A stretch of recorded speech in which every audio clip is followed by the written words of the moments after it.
smart classrooms to smart learners. Technology is here, but how do we ensure that it builds real learning outcomes, So it's a deep honor to host Dr. Lucian from Tanzania. Dr. Lucian 𝐂𝐨𝐧𝐬 is an ed tech expert and a lecturer at the University of Dodoma, Tanzania. He specializes in integrating educational technology into teaching and learning environments to improve instructional delivery and student engagement. His professional focus is on equipping educators with practical digital pedagogical skills to build effective learner-centered classrooms. And through his academic work, he is dedicated to advancing digital literacy and enhancing overall educational quality. So thank you so much. It's a deep honor to have you on this platform. Thank you so much, sir, for coming and for being here. So I'm going to start with the first question, which is, I don't know if you would like to say anything, sir. Thank you so much, Busora. I'm just glad to be able to join the session, and I hope to be able to learn a lot from sharing experiences with the other friends who are joining and following us now. Thank you. Thank you so much, sir. You're welcome. So to our first question, the first question is, so we're focusing on teacher capacity based on what you do, digital pedagogy and instructional improvement. So as a lecturer at the University of Dodoma training the next generation of teachers, what are the 2 to 3 biggest gaps you see in current teacher training across East Africa?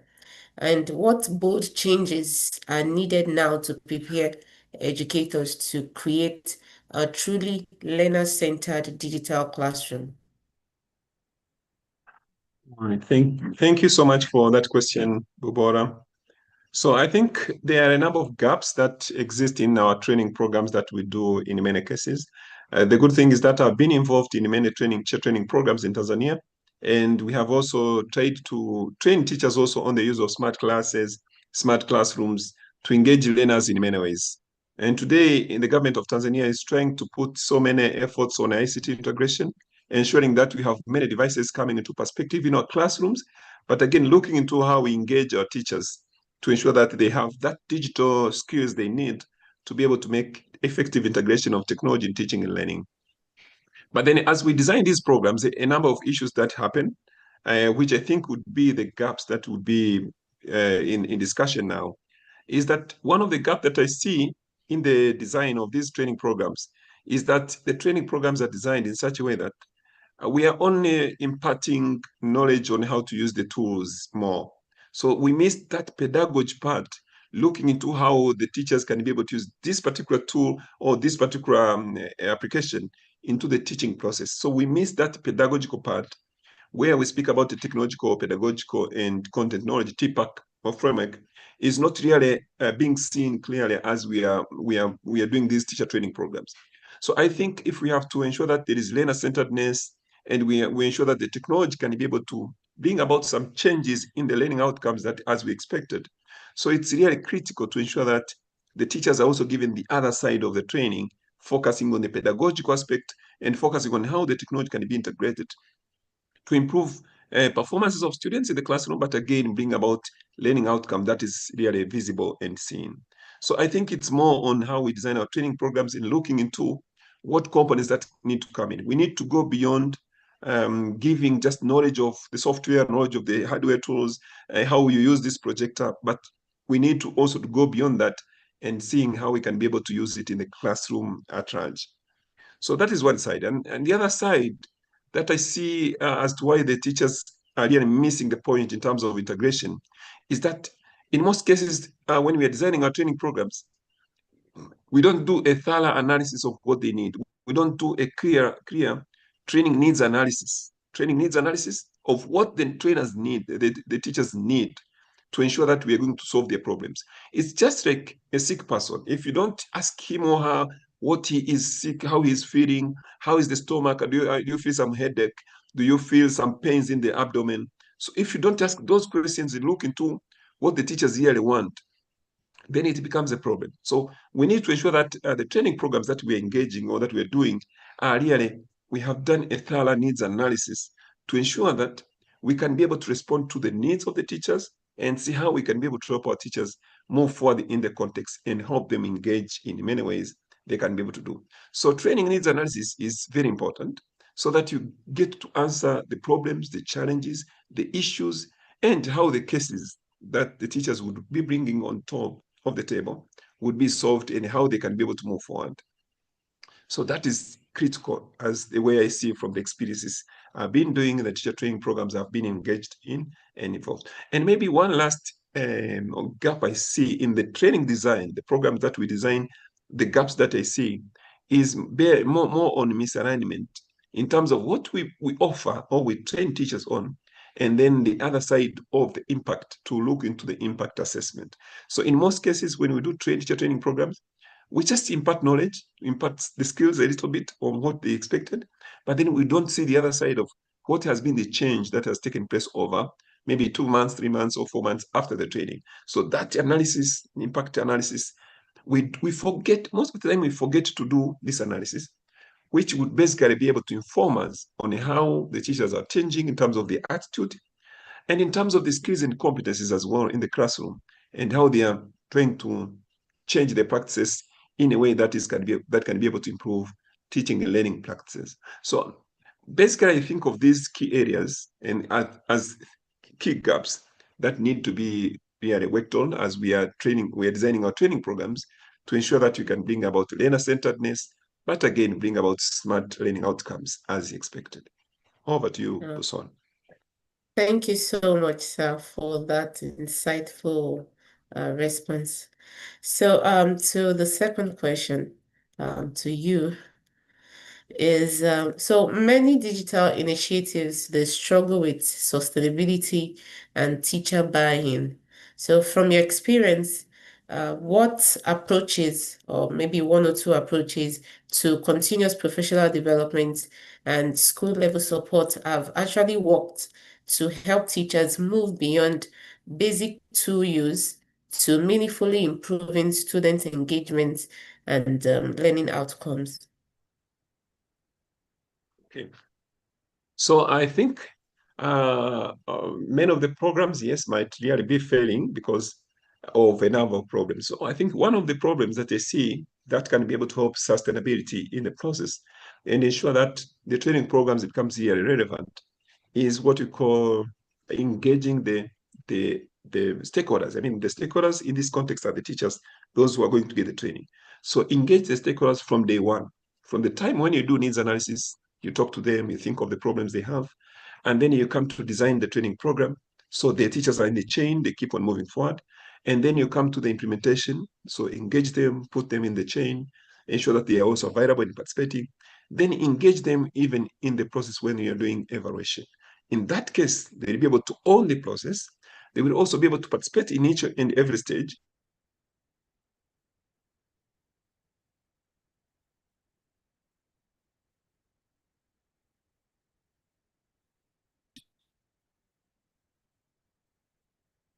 Which I guess the network. And therefore, they will be able to help propagate the knowledge.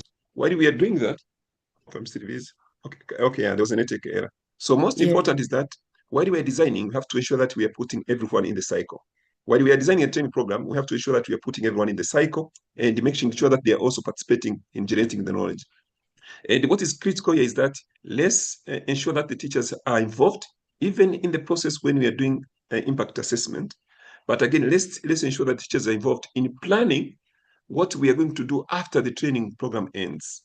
So if we plan together that in the next 3 months or next 6 months, we need to achieve 1, 2, 3, 4, 5, and the teachers are involved in the process of designing and planning, then it becomes much more easier for them to buy in, to take it up, and engage in many ways they can do to ensure that the training program becomes effective, but again, they become sustained. And one other aspect, I think, and which we have been deploying in many cases in my country, is that of creating what you call cascaded teacher trainers. So who will be able to cascade the training program, cascade it to the other level, and reach many other teachers. So cascading could start from the time when you are designing, then trying to identify who would be the prospective teacher trainers or the trainers, and then engage them in the facilitation, develop them slowly as you're navigating, and then in the end, ensure that they're also able to transmit the same information all the way from where you ended to the way they want to transmit it to the other end. So in that case, we'll be developing the trainers and then ensuring that we can be able to sustain our programs, even when the time expires or even when some support that was there initially there is stopped and putting forward. And one other aspect I'm looking into is training also the heads of schools. I mean, putting everyone in the chain, making sure that everyone is aware of what is expected of them and how each one has to participate in the process. That is one key aspect that is important. Because if you put everyone in the chain, even the heads of schools, when you get back after the training, go back to the schools, the heads of the school will be able to make follow-up, see whether you're propagating the training program, and ensure that everything or the outcomes that are expected are also being revealed and eventually getting out of the program as we expected. So these are the key aspects I thought. If we need to ensure that we are designing training programs that are sustainable, that can move forward. One is that engage the teachers from every aspect where you are designing the training program so that they own the process and they can be able to stand for it. Then, of course, train the teachers to be master trainers who can be able to propagate the knowledge down along the way as you are scaling it up. And third one, engage everyone. So ensure that the heads of the schools are also part of the training program so that they know what are the expectations, what we have to achieve in some aspects, and how much it will take and at what time it will be delivered. So that when they're back in the schools, they're pushing, they ensure that things are moving forward, and we can be able to see how really everything is working. So at least in that line, we can be able to say, yeah, a training would be sustainable, even when the support or any financial support is actually removed from the chain and ensuring that propagation can continue. Over to you, Sola. Yeah. Thank you so much. Thank you so much. So, the final question on this is asking about teacher training. It's often focused on how to use the tools, but not always on how to teach differently with them. So in your own view, based on your field and what you do with teachers, what mindset shift or pedagogical approach must, in particular to East Africa, our East African teachers. So what mindset shift or what pedagogical approach do you think that these teachers can adapt to truly move from being the teacher that is, the sage on the stage to becoming facilitators who can really help the students to be able to think critically, collaborate, become creative, and become smart learners, be able to create things with technology. Okay, can Did you you get that? summarize the question? Because, yeah, there was a network error. Can you summarize what was the issue? Oh, okay. Okay. So I was asking that based on what you do with teacher training and how that it often focus on how to use the tools, but they don't focus on majorly on how to teach differently with them. So what mindset shift in your perspective, what mindset shift, what pedagogical approach can East African teachers, can they truly adopt to move from the sage on the stage to becoming facilitators of learning, to help the students to be able to think critically, to be able to collaborate and then use technology to create and do other meaningful things. All right, thank you so much for repeating it. So I think one aspect and what I see now in the East African countries, we have moved into what you call competence-based education or implementing what you call competence-based curriculum, where we want our learners now to go beyond cramming, beyond rote training, and then going to what you call meaningful learning. And if we have to achieve this, what we need to do basically is to redesign how we teach, redesign how our learners learn as well. So we want the teachers not to come in the class and stand in front of the class and talk all the time, talking all the time, talking. We want them to be able to act as facilitators at this point in time. So what you do is basically creating some learning activities in such a way that the learners will be engaged in activities across the time when you're in the classroom, and you'll be there to just to provide some assistances when they need, to do some scaffolding, pushing them forward a little bit when they're stuck, and making sure that they're moving forward. In that way, we'll be actually moving from what we call content-based teaching, moving into what we call learner-centered teaching, and making sure that the learner is at the center, and pushing them to be able to do their own, create some artifacts, and generate some ideas, think critically, and also practice some 21st century learning skills, including communication, critical thinking, and problem solving in that way. Because we need our learners to be problem solvers. We need our learners to be creative in many ways. We need our learners to be able to talk to each other and communicate effectively.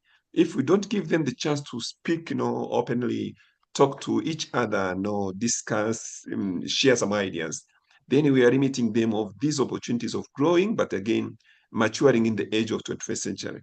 So it's really important for the teachers to change their mindset on how they deliver their lessons, how they teach in the classrooms, going into how they can be able to facilitate the same lessons in the classroom, and ensuring that learners can be able to participate and learn all together.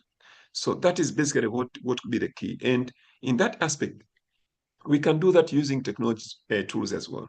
So in the age where AI is coming to perspective, for example, we can be able to redesign our lessons, looking into a number of areas that we think are really critical and that have been problematic, to redesign our lessons, and to ensure that you simplify the learning process to capture all the learners on the learning chain. So AI today can help you be able to redesign your lessons. You can help you create notes, create assessment activities, can help you be able to design teaching and learning materials as well, depending on how you're prompting. And it can help you be able to do assessment as well. So it becomes much more easier even to do your assessment. You can create even competence-based questions, multiple choice, competence-based, scenario-based questions that simulate critical thinking, that simulate creativity, and that help learners be able to move forward and learn in the space they need to do it. So doing this can help us be able to move forward, and the teachers can also be what you call facilitators, or many facilitators, or the teacher-centered, learner-centered in such a way that they can also be able to help the learners be able to move forward in the direction where they're learning and where they're creating some artifacts. So that's what I would be able to share, Buson. Thank you so much, sir. Oh, thank you. I thought I saw Dr. Mr. Malombe. Thank you, went out. Thank you so much, sir. Really, really been insightful response, and it's been great hearing from you. So, sir, I'd like to ask the final note, what final note will you give to a school leader, a teacher right now, that they can start practicing on Monday based on what you've shared so far? So yeah, or I think what I could be able to say is that they shouldn't be able to fear about the change. They have to be the changes themselves. They have to ensure that they're engaging in acquiring the minimal digital competencies they need to be able to thrive in this age of AI and age of emerging technologies. And by doing this, they will be able to cope with the demands of the teaching and learning process in the 21st century. So we need our teachers to be facilitators, to be mentors, not to be the masters of the knowledge, the people who stand in front of the classes, just speaking all the time, not giving a chance to the learners to say something, to engage, to discuss, to share some resource experiences of how they are learning. So we want them to be able to speak something, and these are actually helping the learners be able to move forward in the direction that is right, but looking into how we are achieving our learning objectives in the direction that is in the right way. So teachers need to equip themselves with the skills and the competencies they need to survive. But again, they shouldn't be able to fear about technology. Let them just engage with the technology and learn how to do it, and then share how they are learning back in their classes so that they make application of what they are learning. And when you apply it 2 or 3 times, you become more competent and you won't forget about any aspect of the tool you are exploring. So that is basically what I would be able to say. Mhm. Thank you so much, sir. Really, really enjoyed your session. Thank you so. Oh, Mr. Felix is available now. Okay. Good evening, sir. We we're almost closing. I didn't know that you had joined. Okay. Um, Mr. Felix Malombe is the executive director of STEAMLabs Africa. He's at the forefront of digital and STEAM education in Kenya, and he has rolled out many devices, digital programs, and I'm so sorry, please. So in East Africa, so he's the Director of Technology and Innovations at the International Community School of Abidjan, Côte d'Ivoire. His work focuses on AI in education, STEM and STEAM learning, teacher capacity building, digital transformation, and equitable access to future-ready skills across Africa.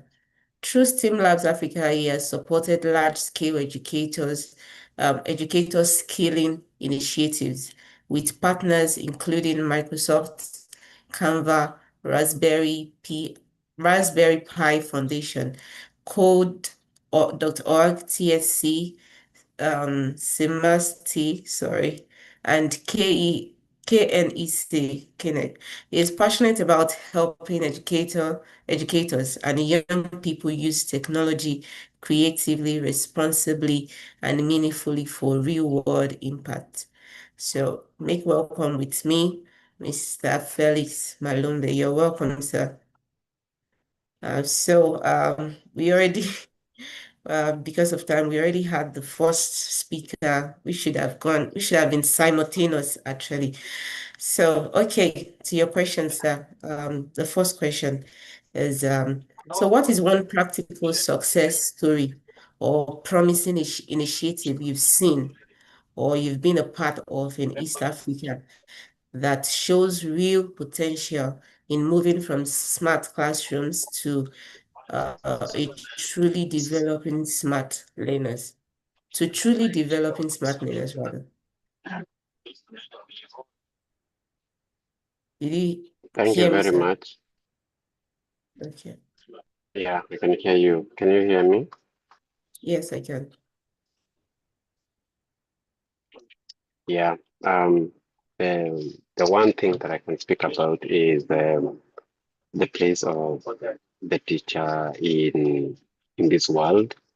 And whatever you call it, whether it is smart classrooms to boardrooms or the theme today, the goal and the person who carries that weight the is the teacher, and there is many demonstrated aspects of that. And just like Luciano was speaking, the person, that dream is that teacher. So the practice that works for me is what we call better practices, where teachers come together, they challenge each other, and together they are able to encourage one another to pick up what exactly works. Why I'm saying that is because while the teacher is the president of or what we call the chief bureaucrat when it comes to education, um, the one thing that has derailed all the learning and all those things that come with that is if the teacher is not very self-confident, or the teacher is not able to bring out the best of themselves because of certain social, physical, or whatever it is that they need to make sure that that happens. And when we talk about whether it is technology or platform or curriculum preparedness, all those things speak to what it is that the teacher needs to be empowered to do. From that point of view, then you are sure that whatever thing that you can do, if the teacher is empowered, if the teacher is supported, if the teacher is appreciated, if the teacher is encouraged, every other thing that you want to be done will be done. That's why STEAMlabs Africa focuses on teacher development, because we believe the teacher is the one person who can reach as many learners as possible. And for that reason, we empower them and support them and ensure that they are encouraged to do what they need to do. Okay. Thank you so much for that. Thank you. So to the next question. So as an executive director at STEAMlabs Africa, so you are at the forefront of digital and STEAM education.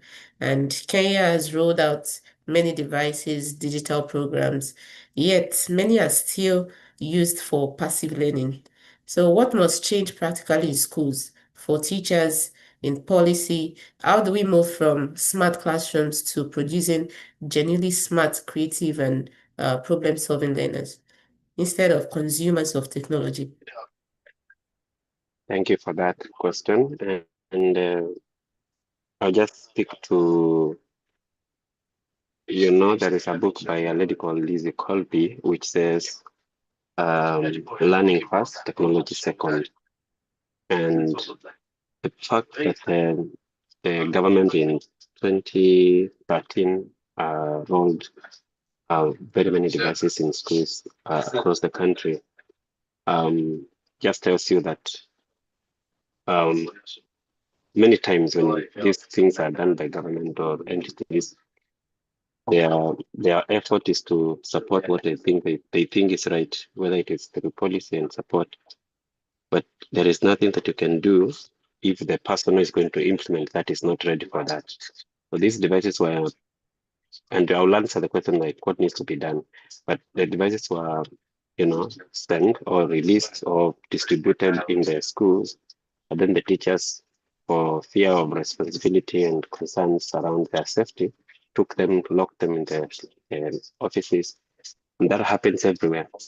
Even in another place I know, and speak about it in the UK, microbits were distributed to schools and teachers have to use them to teach. But you see now, the people who are distributing or buying these devices and microbits did not think about the place of the teacher in that engagement. So the teachers in the UK and the teachers in Kenya, the teachers in Zambia, they took those devices and they put them in the store because they are used to what they are used to. What must change is at the policy level, the people who are doing or getting involved in education matters must be having their hearts in education first. They cannot just be people who have good ideas and they want to implement them. Like I said from the beginning, the teacher is the strict bureaucrat when it comes to education. You must involve the teacher from the beginning through the process of acquiring whatever devices you're bringing, whether it is even whatever technology, including when we are doing data collection. The teacher must be at the center of that conversation. It's on that basis, inculcating what these technologies and platforms in the classroom. Otherwise, it will be a waste of time. So the encouraging is that the teacher must be involved in all the discussions and they must be empowered to do what is being asked for. That way, you can be assured the teacher will be able to implement. Thank you.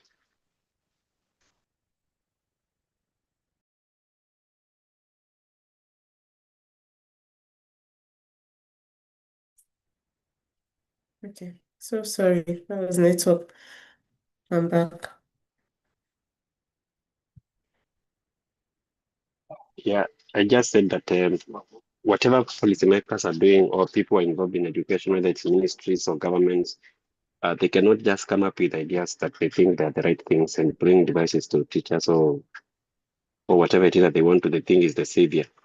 They must involve the people who are really involved in the work, and that's the teacher, the school ed teacher, the members of the society in that context of education. Otherwise, we will not be able to achieve the goal that we're looking for. Like I said from the beginning, technology is just a tool. Comes second. What we must ensure that is happening to convert whatever you're thinking is a sort of a old-fashioned classroom to a smart classroom is not the technology. It's the kind of the teacher that you place in that classroom and how you involve them in decision making, in the way that you carry out your decisions, in the way that you engage them through PD, through decision making, and that way you'll be able to create those smart young people. There is no smart student without smart teachers. It's not possible. Yeah. Thank you. Thank you so much. That was really insightful. Thank you. So to the next question. Many young people are active on mobile phones, but mainly as consumers. I think we already mentioned it. So, but how can we intentionally redesign digital and mobile learning experience? Oh, it's even interwoven with the first question. To turn them into active creators, coders, innovators, ready for the real digital economy. There are many layers to that question. Number one, it is not just about what we can do as external or as the teachers or as people that are interested in the welfare and the well-being of our young people. The one thing that has happened, and I normally say it's not a question of which country you come from or which region you come from. Education has always been experiencing curriculum reforms, pedagogical improvement, and now with technology, use of certain tools to encourage that work. Organizations like yours, STEAMLabs and others, might do a few things here and there. Like at STEAMLabs Africa, we run boot camps, we run hackathons, we do those things that have to do with that. But you will notice that is just a scratch on the surface. The real work belongs to the owner of the young people, and that's the government. External partners and organizations might even invest in finances. They might even advise, they might guide, they might do even research. But it ends when the government will not pick up that conversation and run the call, because those are the owners, those are the duty bearers when it comes to the kind of the learners, that the young people that we raise. And according to the Miseducation of the Negro, a book written along many years ago, we hear that education does not motivate voters, government people. But then you cannot give up and say that what you need to do, you need to do your little thing that you can do. So one of the things that you might do is advocacy, challenge school leaders, challenge government, challenge policymakers to incorporate aspects to do with computer science education and other innovative teaching approaches so that they inculcate that in the entire ecosystem. But then after that, after you're doing advocacy, you can do other things also as activities.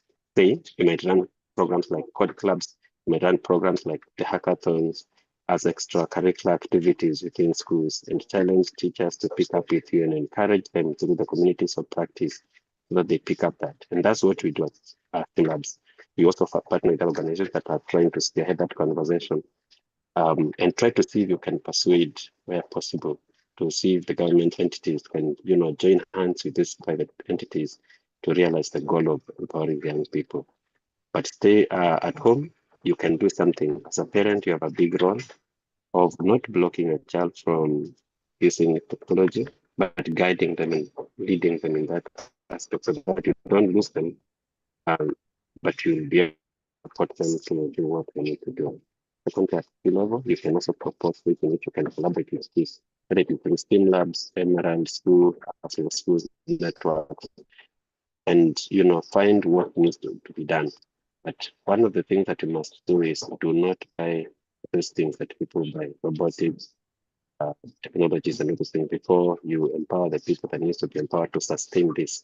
It is not a hit and run thing. It must be sustained. And education is not something that you want to rush to 2 months, 3 months, 1 year. You need to be there. It has to be a program or initiative that is self-developing, self-sustaining, and self-propagating. That is the only way we can ensure the young people are not taught for one term. They are trained for a whole year and another year. And there is a scope and sequence that guide these young people to do that, including running those competitions that people like to do. It has to be there every time. You can't introduce something to a kid for one term, then the next time you disappear because you made your money. Education does not make money. It makes nationalists. It makes citizens of the future. It transforms the world. That is the power of education. And it opens doors for many opportunities, whether digital or otherwise. Thank you. Thank you so much. Thank you so much for the answers and the response. I don't know. Do we have any YouTube questions, Mr. Emerald?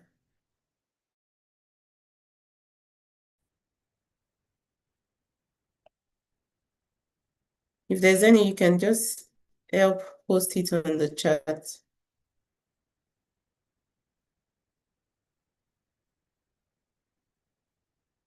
Okay, so we don't have any questions from YouTube.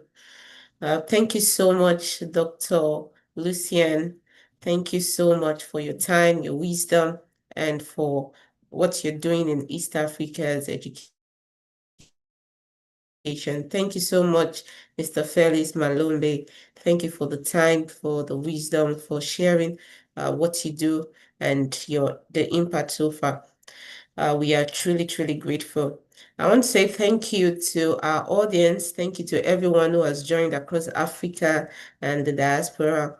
The recording, we still have it. It's actually on YouTube. And if you have anything you want to share, if you have feedback for us, please do